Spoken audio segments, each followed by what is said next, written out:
Twerk. Is it moving?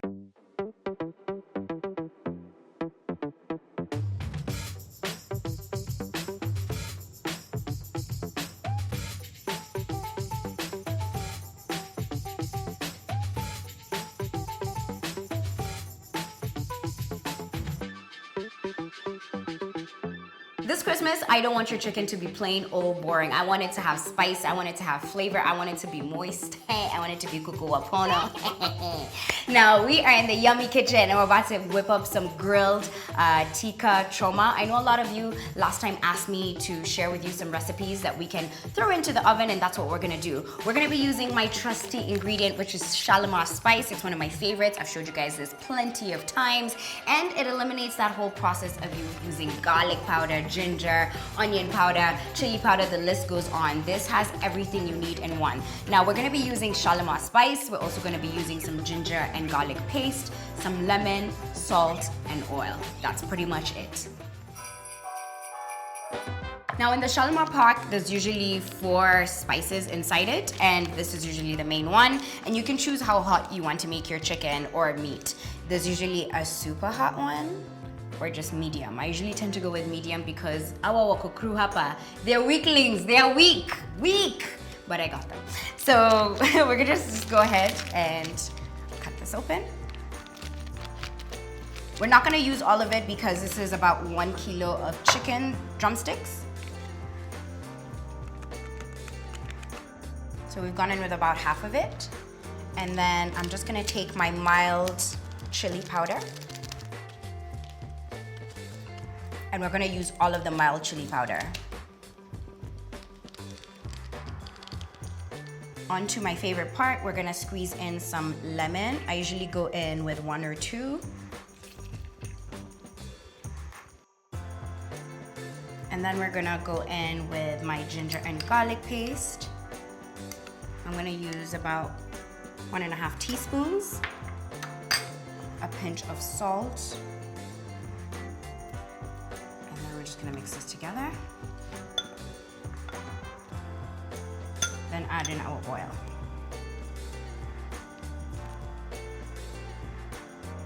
We're gonna go in with 2 tablespoons.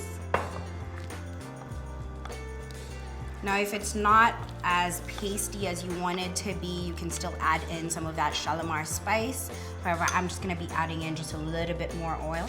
Oh shit. I'm gonna be adding in a little bit of oil.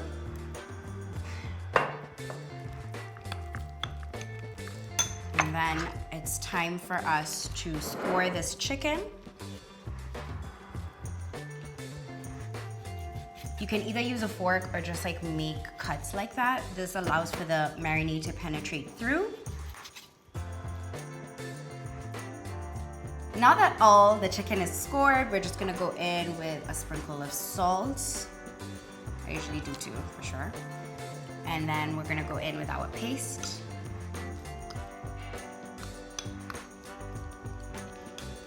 And then we get our hands dirty.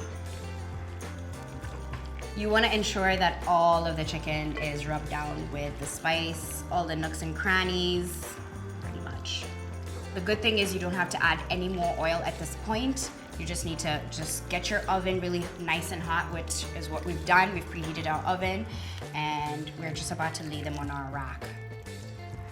This is what I mean by making sure all the nooks and crannies are covered with the spice.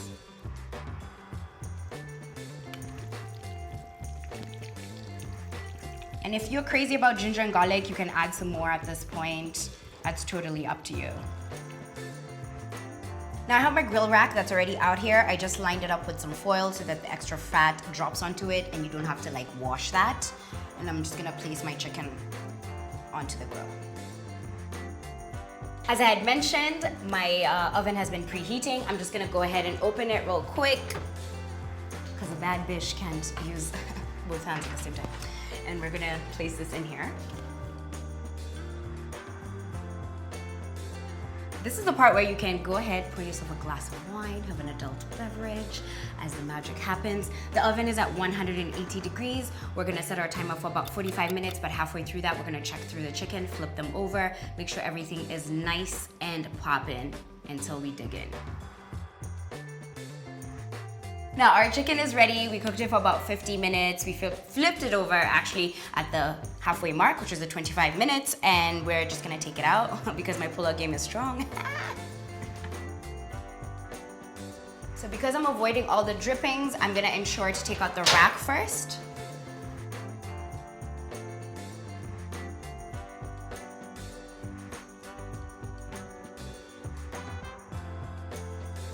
Now that I've plated my chicken, I'm just gonna go ahead and add some slices of lemon or lime. I usually love the fact that the lemon adds in moisture. It also adds in that tart flavor. And I'm just gonna garnish it with some rosemary. If you have dania, it's perfectly fine. I just happen to have some rosemary.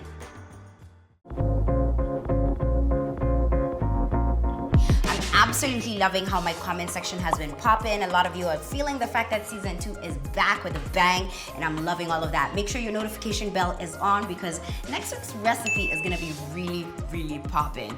You're the only one who's gonna be missing out on it, and I don't want that to happen. Until the next episode, I hope you guys are eating all these delicious meals and whipping them up. I'm looking forward to all the tags. The hashtag to use is Miss Mandi Throwdown.